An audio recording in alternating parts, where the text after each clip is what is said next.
தொடர்பான அறிவிப்பு வெளியாகுன்ற தகவல்லாம் வந்திருந்தது. இன்னைக்கு அதுக்கேற்ற மாதிரி பேனர்லாம் வச்சிருந்தாங்க. எனக்கு நான்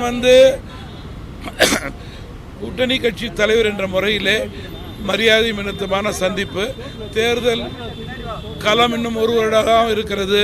இன்றைய கள நிலவரம் குறித்து அவரிடம் பேசினேன். 3 மணிக்கு மாண்புமிகு அமைச்சர் அவர்களுடைய பத்திரிகை சந்திப்பு இருக்கிறது.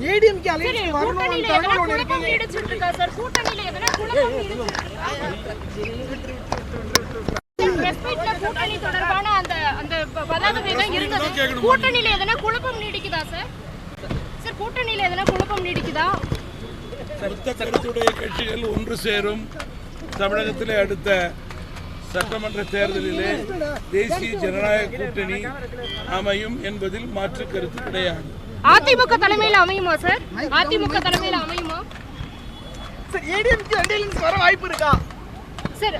3 மணிக்கு அமைச்சருடைய பிரஸ் மீட் இருக்கு. தயவு கூர்ந்து அதிலே கவனம் செலுத்த வேண்டும் என்று அன்போடு கேட்டுக்கொள்கிறேன். செய்திகளை உடனுக்குடன் தெரிந்து கொள்ள உடனே சப்ஸ்கிரைப் பண்ணுங்க.